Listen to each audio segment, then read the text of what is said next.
যুযিনা লিন-নাসি হুব্বু শাওয়াতি মিনান নিসা। মানুষের ভালোবাসার জিনিস ১ নম্বরে দেওয়া হয়েছে নারী। নারী হচ্ছে মানুষের ভালোবাসার জিনিস, পছন্দের জিনিস।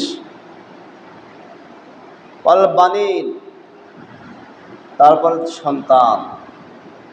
ওয়াল কানাতিল মুকান্তারাতি মিনাজ যাহাবি ওয়াল ফিদ্দা, এবং স্বর্ণ রৌপ্যর স্তূপ, রাশি রাশি স্বর্ণ এবং স্তূপ, এগুলো মানুষের ভালোবাসার জিনিস। ওয়াল খাইলিল মুসাওয়ামাতি, সেরা ঘোড়া, সেরা ঘোড়া। ওয়ালা আনআম, গৃহপালিত পশু। ওয়ালা হার্স, কৃষি জমাজমি। জালেকা মাতাউল হায়াতাদ দুনিয়া, এইগুলি হচ্ছে দুনিয়ার কিছুদিনের জন্য দুনিয়ার সামগ্রী। আল্লাহু ইনদাহু হুসনুল মাআব, আর আশ্রয়স্থল আল্লাহর কাছে সুন্দর আছে। সকলে বলি সুবহানাল্লাহ। আল্লাহ পাক মানুষ এই কয়েকটি বিষয়, যে নারী, সন্তান, সোনা রূপা এবং বাছাই সেরা ঘোড়া, বাছাইকৃত ঘোড়া এবং পশু, গবাদি পশু, এগুলির উপরই জীবন অতিবাহিত করে। এগুলো দুনিয়ার অল্প দিনের সামগ্রী মাত্র। এটার পর যদি আমরা মেহনত করতে থাকি, এটার পর যদি আমরা আঁকড়ে ধরে থাকি, তাহলে আমরা পরকালকে হারায় ফেলব, পরকাল হারায় ফেলব। এই জন্য আল্লাহ রাব্বুল আলামিন কুরআনুল কারীমের মধ্যে সূরাতুল আল ইমরানের 114 নম্বর আয়াত আল্লাহ পাক বলেছেন, মানুষের সবচেয়ে ভালোবাসার জিনিস হলো নারী। নারী জাতি, মা জাতি, এদেরকে সম্মান করতে হবে। ওয়ান আবি হুরায়রা রাদিয়াল্লাহু তাআলা আনহু قال قال رسول الله صلى الله عليه وسلم من أحق حسن صحابتي يا رسول الله قال أمك قال ثم من قال أمك قال ثم من قال أمك قال ثم من قال أبوك قال ثم أدناك أدناك متفق عليه। বুখারী ও মুসলিম শরীফের হাদিসে হযরত আবু হুরায়রা থেকে হাদিসটি বর্ণিত রয়েছে। আল্লাহ রাসূলকে জিজ্ঞেস করলেন, ইয়া রাসূলুল্লাহ, আমার নিকট হইতে সদাচরণ, উত্তম আচরণ পাওয়ার যোগ্য ব্যক্তি কি? ক্বালা রাসূলুল্লাহ সাল্লাল্লাহু আলাইহি ওয়াসাল্লাম, আল্লাহ রাসূল বলেন, উম্মুকা, তোমার মা। ক্বালা সুম্মা মান, তারপরে কে? ক্বালা উম্মুকা, তারপরে তোমার মা। ক্বালা সুম্মা মান, তারপর কে? ক্বালা উম্মুকা, তোমার মা। 3 বার মায়ের কথা বললেন আল্লাহ রাসূল। তারপর ৪র্থ নম্বরে ক্বালা উম্মুকা, ক্বালা সুম্মা মান, তারপর কে? ক্বালা আবুকা, তোমার পিতা। ক্বালা সুম্মা মান, তারপর আদনাকা আদনাকা, অন্য ব্যক্তি, নিকট আত্মীয়, আত্মীয় স্বজন, পাড়া প্রতিবেশী, এগুলির সাথে সদা আচরণ করতে। মায়ের হককে এই হাদিসের মধ্যে 3 বার বোঝালেন যে মা জন্মদাতা, মায়ের হক সন্তানকে বুঝিয়ে দিতে হবে, সন্তানকে বুঝিয়ে দিতে হবে। আর নারীকে ভালোবাসার জন্য 1 নাম্বার প্রস্তুত করা হয়েছে, যে নারীর মাধ্যমে এই পৃথিবীর ঘর সংসার শুরু হবে। নারীর মাধ্যম দিয়ে পৃথিবীর ঘর সংসার শুরু হবে। হুব্বু শাওয়াতি মিনান নিসা, এটা নারীকে ভালোবাসার বিষয়। এই জন্য আল্লাহ রাসূল বলেছেন, তোমরা 2টা জিনিসকে তোমরা ভয় করো। একটা হচ্ছে নারী জাতিকে, অপরটা হচ্ছে মাটি। যে মাটির উপর আমরা চলাফেরা করি, যে মাটির উপর আমরা চলাফেরা করি, কারণ নারী জাতির থেকেই যত প্রকার গণ্ডগোল, ফ্যাসাদ উৎপন্ন হয়েছিল। হাবিল এবং কাবিলের মধ্যে দ্বন্দ্ব হয়েছিল নারীকে নিয়েই গণ্ডগোল হয়েছিল। আল্লাহ রাসূল বলেছেন, পৃথিবীর যত মানুষ খুন হবে, যত মানুষকে অন্যায়ভাবে হত্যা করা হবে, এই গুণের একটা পার্সেন্টেজ ওই কাবিলের উপর বর্তাবে, কাবিল পাবে। কারণ সর্বপ্রথম সে মানুষকে হত্যা করেছিল। কি কারণ আমরা জানি, নারীকে নিয়ে, কিন্তু তাফসীরে বর্ণনা করা হয়েছে যে হাবিল এবং কাবিল আল্লাহ পাক নির্দেশ দিয়েছিলেন যে তোমরা কুরবানি করো। যে কুরবানিটা আসমান থেকে আগুন এসে জ্বালায় পোড়া ছাই করে দিবে, সেটাকে কবুল করা হবে। হাবিলের কুরবানি কবুল করা হয়েছিল, আর কাবিলেরটা কবুল করা হয় নাই। এই জন্য তার যে লজ্জা, তার লজ্জা ঢাকবার জন্য কাবিলকে হত্যা করেছিল, কাবিলকে হত্যা করেছিল। এই জন্য আল্লাহ রাব্বুল আলামিন এই নারী সম্রাট নেপোলিয়ন বলেছেন, আমাকে একটা আদর্শ মা দাও, আমি একটা আদর্শ সমাজ উপহার দেব। একটা বাড়িতে যদি সতী সাধবী একটা স্ত্রী লোক, একটা মা থাকে, ওই মা তার সন্তানদেরকে ভালো শিক্ষায় শিক্ষিত করে, চরিত্র গঠন করে সমাজে প্রেরণ করতে পারে, গোটা সমাজ উপকৃত হতে পারে, লাভ হতে পারে, ভালো হতে পারে। এই জন্য মা জাতিকে সম্মান করো, তাকে কদর করো। তার কারণ মায়ের দ্বারা এই পৃথিবীতে কি হবে, মানুষের আবাদ হবে। এই জন্য মায়ের সম্মান তোমাকে দিতে হবে। আল জান্নাতু তাহতাল আকদামিল উম্মাহাত, মায়ের পায়ের নিচেই সন্তানের বেহেশত আল্লাহ রেখেছেন। সকলে বলি সুবহানাল্লাহ। আল্লাহ রাসূল বলেছেন, পিতা হলো বেহেশতের দরজা, সময়ের মধ্যবর্তী দরজা। ইচ্ছা হলে এটা রক্ষা করতে পারো, আবার ইচ্ছা হলে তোমার ভেঙেও ফেলতে পারো।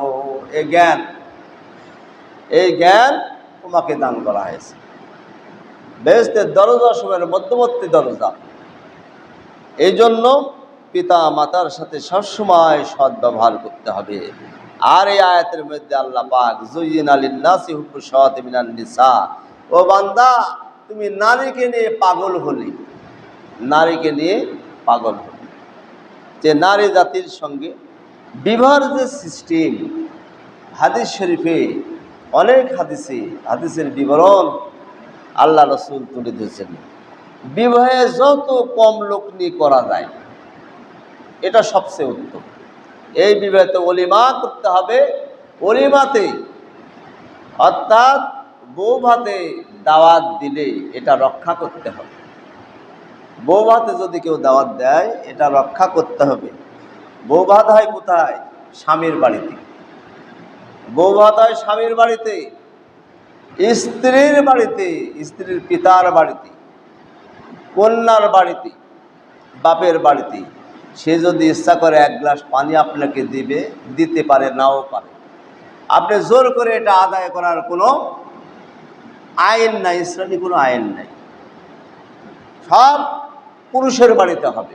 কারণ ওই পিতা 20টি বছর ওই কন্যাকে লালন পালন করেছেন, 20 লক্ষ টাকা ব্যয় হয়ে গেছে, শিক্ষায় শিক্ষিত করেছেন, মানুষ করেন, আপনার হাতে তুলে দিয়েছেন। এই দায়ভার, এর খরচ খান্তি তার স্বামীর বাড়িতেই করতে হবে। সকলে বলে সুবহানাল্লাহ। তার স্বামীর বাড়িতেই করতে হবে।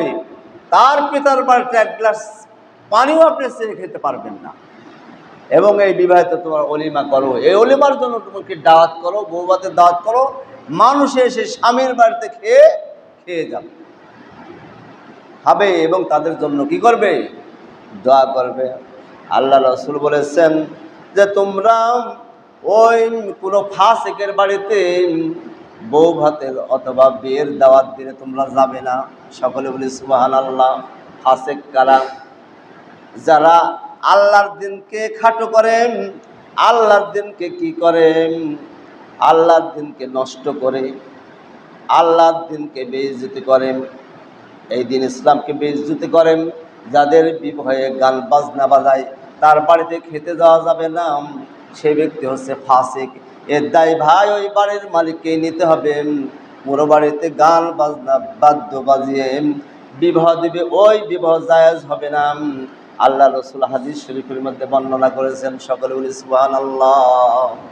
সতর্ক থাকুন যে কোনো ফাসিক যদি দাওয়াত দেয়, আল্লাহর দিনকে খাটো করতে চাই, দিনে যে গান বাদ্য বাজনা, সূরা লোকমানের 6 আয়াতে একেবারে নিষিদ্ধ করা হয়েছে। আর বাড়ির মালিক আগেই তার সন্তান বলে, আব্বু আমার ওই আপুর বিয়াতে আমরা ডেক সেট নেবো বড় বড়, ওই 2-3টা হবে না, 5-8টা নেব, গোটা গ্রামের লোক জানতে পারবে হ্যাঁ অমুকের মেয়ের বিয়ে হচ্ছে, মানুষ বুঝতে পারুক। এটা জায়েজ না, এটা হারাম করা হয়েছে। বিয়ে সম্পর্কিত যত হাদিস আল্লাহ রসুল বর্ণনা করেছেন যে এই জন্য কোনো ফাসিকের বাড়িতে দাওয়াত খেতে যাওয়া যাবে না। ইসলামী পন্থায় তাকে কি করতে হবে? নিষেধ করতে হবে। তাকে বোঝাতে হবে যে বিবাহ হারাম হয়ে যায়, এই বিবাহ হারাম হয়ে যায়। এই জন্য এবং আল্লাহ রসুল বলেছেন কোনো বিবাহে যেটা দিনমল পরিশোধ করার মতো ক্ষমতা ওই স্বামীর থাকবে না, এই ধরনের দিনমহর কোনো পিতার পক্ষেই কোনো মজলিসের পক্ষেই বান্ধা উচিত নাই। সকলে বলে সুবহানাল্লাহ। এমন একটা দিনমহর বানলেন 5 লাখ টাকা, কিন্তু আর বাড়ির শুধু ভিটি আছে, কাজকর্ম করে খায়, এই ঋণ, দিনমহরটা একটা ঋণ। দিনমহর পরিশোধ করে বিবাহ তোলাই হচ্ছে সবচাইতে উত্তম, এটা উত্তম। দিনমহর একটা ঋণ, এই ঋণের বোঝা আজীবন বয়ে বেড়ায় স্বামী। এই জন্য কোনো ক্রমেই সবচেয়ে অল্প। আল্লাহ রাসূল যত বিয়ে করেছেন, আল্লাহ রাসূল যত বিয়ে দিয়েছেন, তার মধ্যে 3 আউকিয়া এর উপর তিনি দিনমহর বাঁধেননি, দিনমহর নেননি। সকলে বলে সুবহানাল্লাহ। 3 আউকিয়া অর্থাৎ 3000 টাকা, 3000 টাকা আল্লাহ রসুলের দিনমহর। তাহলে 3000 টাকা, এত অল্প টাকা, 10,000 টাকায় হোক, কিন্তু অল্প বাঁধতে হবে যা স্বামীর পক্ষে দেওয়া সম্ভব হবে। আর বেশি দিনমহর যখন বান্ধা হয় এবং ওই ঘরে গন্ডল ফেসাদ সবসময় লাগতেই থাকে, স্বামী নির্বিকার কি করে এই দিনমহর দেবেন? এই জন্য বইয়ের স্ত্রীর সঙ্গে বনাবেনত না হওয়া সত্ত্বেও তাকে ঘর সংসার করে যেতে হয়। এতে আল্লাহর অভিশপ্ত পড়ে। কোনো স্ত্রী যদি স্বামীকে অভিসম্পাত করতে থাকে, স্ত্রী আবার স্বামী স্ত্রীকে অভিসম্পাত করতে থাকে, রাগ করতে থাকে, সংসারে নানান প্রকার সমস্যা দেখা দেয়। এইভাবে ঘর সংসার এই দিনমহরের কারণে তাকে চালিয়ে যেতে হয়। এই জন্য আমরা মুসলিম, রাসূল করিম সাল্লাল্লাহু আলাইহি সাল্লাম তার কন্যাদেরকে বিবাহ দিয়েছেন, তার কন্যাদেরকে বিবাহ দিয়েছেন, কিন্তু বেশি মোহর আল্লাহ রসুল দাবি করেননি। সকলে বলি সুবহানাল্লাহ। আল্লাহ রসুল দাবি করেননি। হযরতে আয়েশা রাদিয়াল্লাহু তাআলা বর্ণনা করেন, হযরতে ফাতিমা রাদিয়াল্লাহু তাআলা আনহা তিনি রাসূল করিম সাল্লাল্লাহু আলাইহি ওয়াসাল্লাম অসচ্ছল সংসার ছিল হযরত আলী কাররামাল্লাহু ওয়াজহাহু। হযরত আলী সবসময় যুদ্ধেই থাকতেন। ইসলামের যেখানেই যুদ্ধ হতো হযরত আলী মিশর কি জর্ডান, ইয়ামেন, তারপরে ইরান, আগে শাম সিরিয়া বলা হতো, রোম, হযরত আলী প্রত্যেকটা যুদ্ধের ময়দানে থাকতে। এই জন্য তিনি ইনকাম করার, পরিবার চালানো কাজে তিনি সব সময় কম সময় পেত। কাজকর্ম করে ভালো পোশাক হযরত ফাতেমাকে দিতে পারত না, ভালো খাবার দিতে পারত না। একদিন হযরত আলী বললেন, ফাতেমা, আমি শুনলাম এক যুদ্ধে গনিমতের মাল হিসাবে অনেকগুলি আল্লাহ রাসূল ছাগল পেয়েছেন, অনেকগুলি ছাগল। এই ছাগল তুমি তোমার পিতার দরবারে চলে যাও, বাড়িতে চলে যাও, তার কাছে চাও একটা যদি ছাগল দান করতেন তাহলে আমাদের সংসারের এই ঋণটা চলে যেত, আমাদের সংসার উন্নতি লাভ করত। সকলে বলে সুবহানাল্লাহ। হযরত ফাতেমা রাদিয়াল্লাহু তাআলা আনহা এত বিনয়ী ছিলেন, নম্র স্বভাবে ছিলেন। বলছে হ্যাঁ ইনশাল্লাহ আমি যাব। তিনি চাকিদি গম পিষতেছিলেন, হযরত ফাতেমা চাকিদি গম পিষতেছিলেন, এটা রাখলেন। রাখার পরে আল্লাহর নবীর কন্যা হযরতে ফাতেমা গেলেন পিতার কাছে। পিতার কাছে অসময়ে গেলেন, যে সময় হযরত ফাতেমা কোনোদিন আল্লাহ নবীর বাড়িতে যান না, এমন একটা সময় গেলেন। আল্লাহ রাসূল বাড়িতেই ছিলেন। বললেন ফাতেমা টাইমে অসময়ে কেন আসলে? বলছে ইয়া রাসূলুল্লাহ আপনাকে সালাম করার জন্য আসছি। নিজের মধ্যে যে একটা অভাব, একটা অনটন, এটা নিজের মনের গহীনেই রাখলেন, আল্লাহ রাসূলের কাছে প্রকাশ করলেন। তিনি দেখা সাক্ষাৎ করে আল্লাহ রাসূলকে কথাবার্তা বলে তিনি আবার বাড়িতে চলে আসলেন। কিন্তু একটা দাসী যে চেয়ে নেবেন, একটা ছাগল যে চেয়ে নেবেন, ফাতেমা তার নবীকে, তার পিতাকে বলতে পারলেন না। চলে আসলেন হযরত আলী রাদিয়াল্লাহু তাআলা আনহু হযরতে ফাতেমাকে বললেন ফাতেমা তুমি তুমি কি আনলে তোমার পিতার নিকট থেকে? হযরতে ফাতেমা বললেন ও গো আমার স্বামী আলী, শোনো, আমার পিতাকে আমি অভাব অনটনের কথা আমি বলতেই পারলাম না। এগুলো একটা ছাগলের জন্য গিয়েছিলাম, এই কথাটাও বলতে পারলাম না। একটা চাকরের জন্য গিয়েছিলাম, এটাও আমি বলতে পারলাম না। খুব আমার লজ্জা লাগলো, আমার পিতাকে আমি বলতে পারলাম না। হযরত আলী বললেন ফাতেমা চলো আমরা দুজনে যাই, আমরা দুজনে যাই অন্য একদিন। হযরত আলী আর ফাতেমা একসঙ্গে গেলেন, যে বললেন যে আমাদের সংসারে খুবই অভাব, খুবই অনটন, তে গনিমতের মাল একটা ছাগল যদি দিতেন তাহলে এটা বিক্রি করে আমাদের অভাব অনটন মিটত। আল্লাহ রাসূল বললেন ফাতেমা শোনো, এর চাইতে ভালো কেউ কিছু তোমাকে দেব, এটা গ্রহণ করবে না এই ছাগল গ্রহণ করবে, অথবা একটা চাকরি গ্রহণ করবে, তোমার সংসারের কাজে আসবে। হযরতে ফাতেমা বললেন ইয়া রাসূলুল্লাহ ইয়া হাবিবাল্লাহ, আমাকে এই ছাগলের প্রতি আমি কয়েকটা বাক্য তোমাকে শিখাই দেব, এই বাক্য গ্রহণ করবে না ছাগল নেবে? হযরত আলী রাদিয়াল্লাহু তাআলা সেদিন বাড়িতে ছিলেন, মা ফাতেমা গেলেন রাসূল করিম সাল্লাল্লাহু আলাইহি সাল্লাম। ফাতেমাকে বললেন ফাতেমা তোমাকে বংশ আমরা কিছু বাক্য শিখা দিই, এই বাক্যটা তোমার আখিরাতকে জয়লাভ করবে, তুমি জান্নাতের মেহমান হবে। সকলে বলি সুবহানাল্লাহ।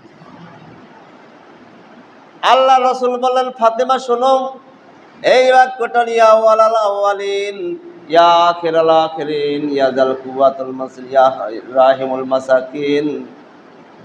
আল্লাহ রাসূল ইয়া আরহামার রাহিমিন এই 5টি বাক্য শিখাই দিলেন। প্রত্যেক নামাজের পরে দুআতে শরীক হয়ে এই বাক্যটি বলবেন। আল্লাহ রাব্বুল আলামিন এই 5টি বাক্যের কারণে তোমাকে জান্নাতের মেহমানদারি করবেন। সকলে বলি সুবহানাল্লাহ। হযরত ফাতেমা চলে আসলেন। হযরত আলী জিজ্ঞেস করলেন ফাতেমা তোমার পিতার বাড়ি থেকে কি নিয়ে আসলে? তোমার হাতে তো কিছুই দেখছি না, তোমার শাড়ির তোমার আঁচলেও তো কিছু দেখছি না, ঘটনাটা কি? হযরতে ফাতেমা বললেন ওগো আমার স্বামী আলী শোনো, আমি দুনিয়া কামাই করার জন্য গিয়েছিলাম, কিন্তু আমি জান্নাত আর আখিরাত নিয়ে ফিরে আসলাম। সকলে বলে সুবহানাল্লাহ।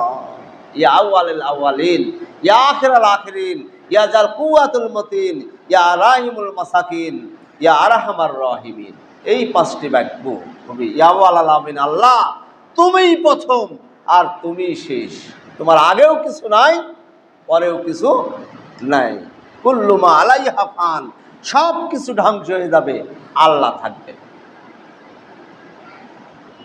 তারপরে কিয়ামতের শেষ দিকে আল্লাহ রাব্বুল আলামিন হযরত জিবরাইলকে জিজ্ঞেস করবেন, জিবরাইল বলো তো দেখি তোমরা কারা বেঁচে আছো?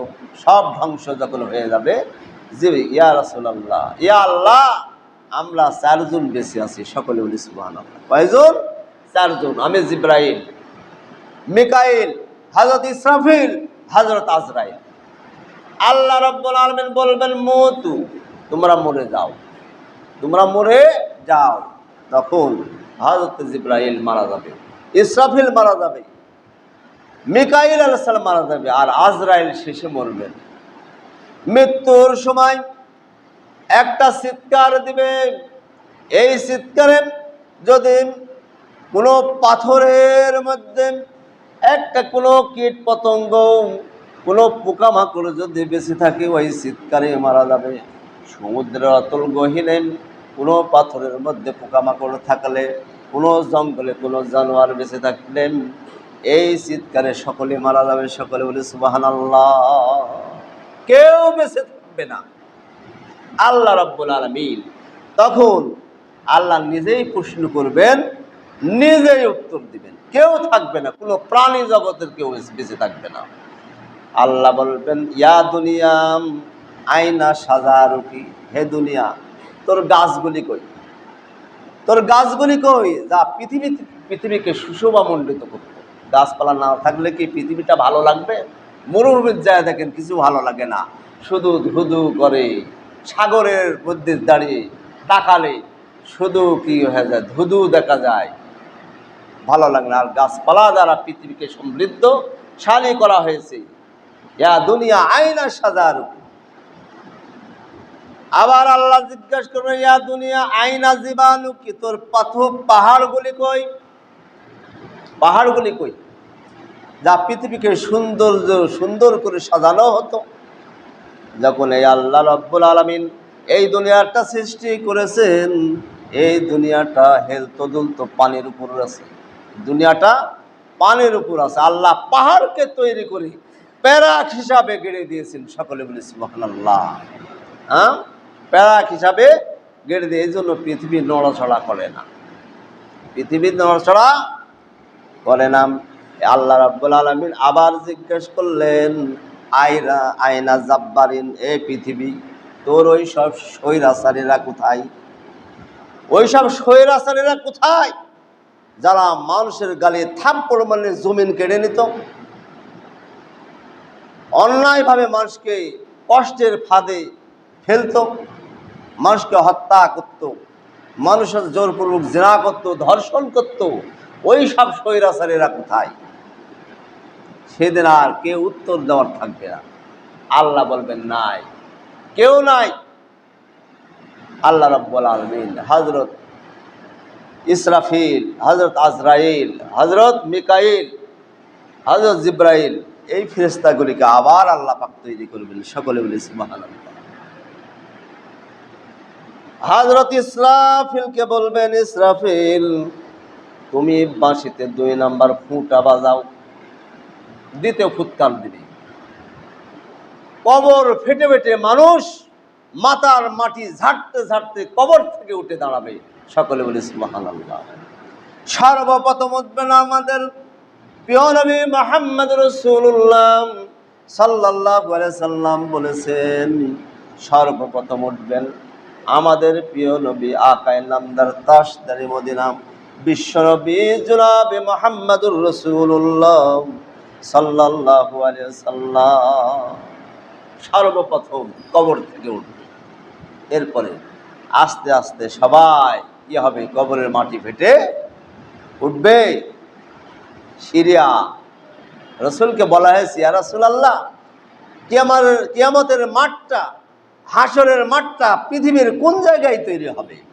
রাসূল বলেছেন, সেটা হবে সিরিয়ার মাঠ। সকলে বলি সুবহানাল্লাহ। সিরিয়ার মাঠ, সেখানে কিয়ামতের মাঠ তৈরি হবে। কিয়ামতের দিন ৭৩টা কাতার হবেন, একটা কাতার জান্নাতে যাবেন আর ৭২ কাতারটা জাহান্নামে যাবে। قال حارث الأشعري قال رسول الله صلى الله عليه وسلم أمركم بخمس بالجامعة والصوم والطاعة والهجرة والجهاد في سبيل الله। হযরত হারিস আশআরী হইতে হাদিসটি বর্ণিত রয়েছে। আল্লাহ রাব্বুল আলামিন তার নবীকে বললেন, নবী, পাঁচটি বিষয় তুমি জেনে নাও, তোমার উম্মতকে জানাও, এই 5টি বিষয় তোমরা মেনে চলবে। সকলে বলে সুবহানাল্লাহ। আমি তোমাদেরকে নির্দেশ, আমার কবি খামসিল জামাত, তোমরা মুসলমান, তোমরা জামাতবদ্ধ হও, একতাবদ্ধ হও।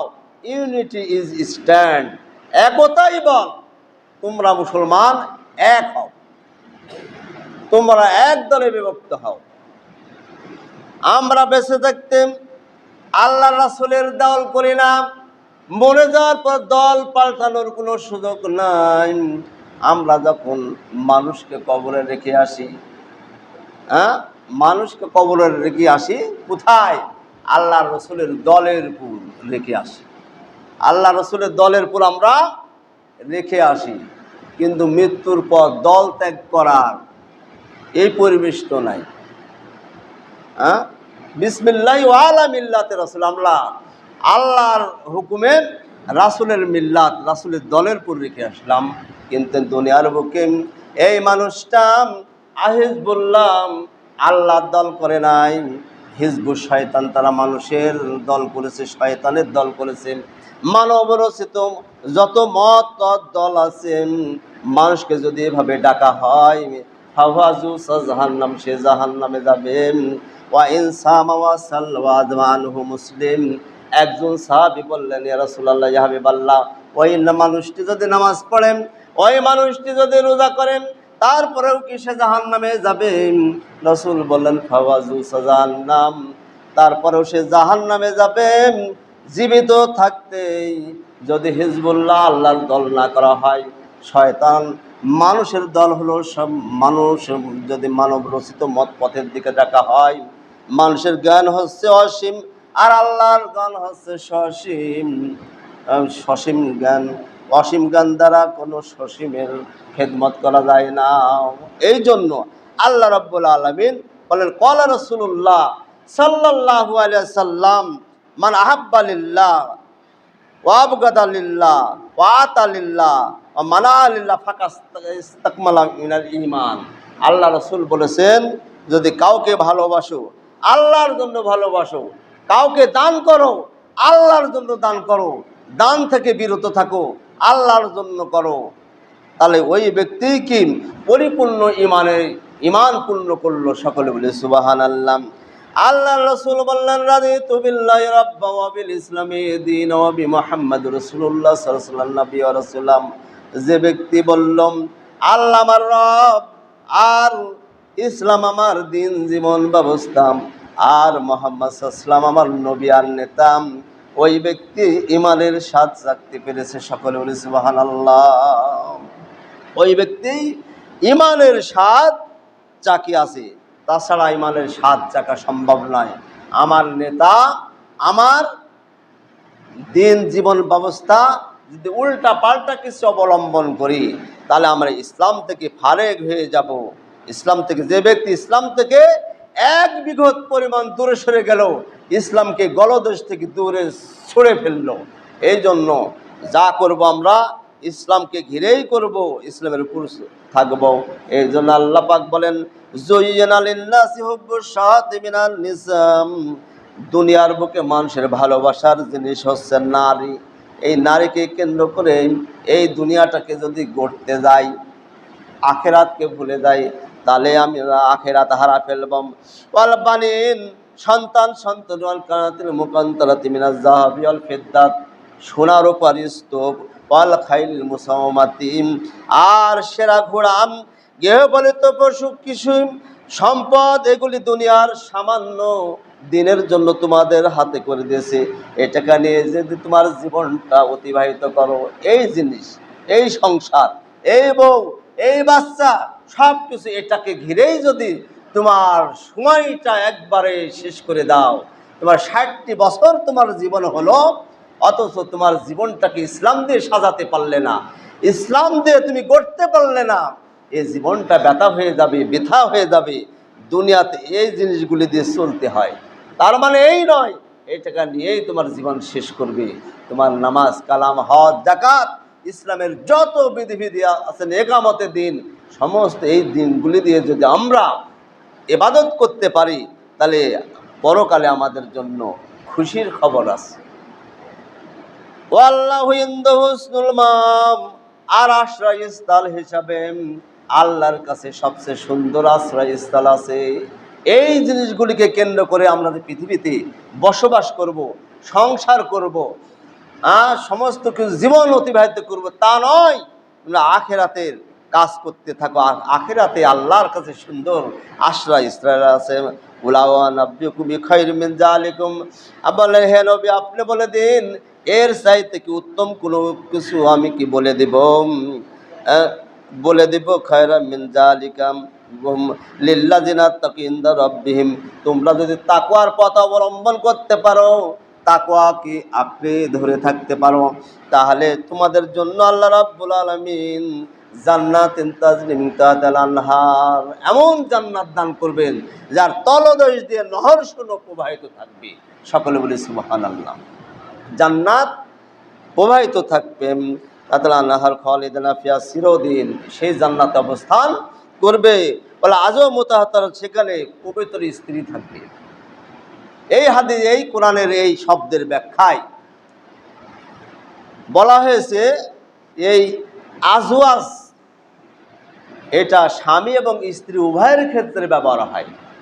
এই দুনিয়াতে কোনো স্বামী যদি খারাপ হয় আর স্ত্রী নেককার হয়, তাহলে ওই স্ত্রীকে উত্তম জান্নাতের মধ্যে উত্তম স্বামী দেওয়া হবে, এই স্বামীকে জাহান্নামে দেওয়া হবে। আর যদি স্ত্রী খারাপ হয়, স্বামী যদি নেককার হয়, ওই জান্নাতে আল্লাহ রাব্বুল আলামিন ওই স্বামীকে উত্তম স্ত্রী দেওয়া হবে। আর যে খারাপ স্ত্রী ছিল, ওই স্ত্রীকে জাহান্নামে নিক্ষেপ করা হবে। এই জন্য এর পরিপূরক। আর দুনিয়াতে যদি তোমার স্বামীও নেককার, স্ত্রীও নেককার, এই পুরুষটি যখন আল্লাহ পাকের জান্নাতে যাবে, সর্বপ্রথম কি দেখবে? আল্লাহর নবীকে প্রশ্ন করা হয়েছে। একজন সাহাবী প্রশ্ন করলেন, ইয়া রাসূলুল্লাহ, ইয়া হাবিবাল্লাহ, কোনো স্বামী যদি জান্নাতে যায় সর্বপ্রথম কি দেখবে? আল্লাহ রাসূল বললেন, তার স্ত্রী যদি নেককার হয়, সে জান্নাতে যায়, সর্বপ্রথম তার নিজের স্ত্রীকে দেখবে। সকলে বলে সুবহানাল্লাহ। আল্লাহ রাসূল বললেন যে একদিন, 2 দিন, 1 ঘন্টা, 2 ঘন্টা নয়, দীর্ঘ 40 বছর পর্যন্ত তার প্রিয়তমা স্ত্রীকে দেখবেন, তবুও তার পিপাসা মিটবে না। এত সুন্দর করে আল্লাহ রাব্বুল আলামিন তার নিজের স্ত্রীকে এত সুন্দরভাবে সাজায় রাখবেন। সকলে বলি সুবহানাল্লাহ। এই জন্য আমরা এই দুনিয়ার জিনিস দ্বারা সন্তুষ্ট হতে চাই না, আমরা আখিরাতমুখী হই, পরকালে যেন আমরা আল্লাহ পাকের সে মহান জান্নাতে যেতে পারি। আল্লাহ যেন সকলকে তৌফিক দান করুক।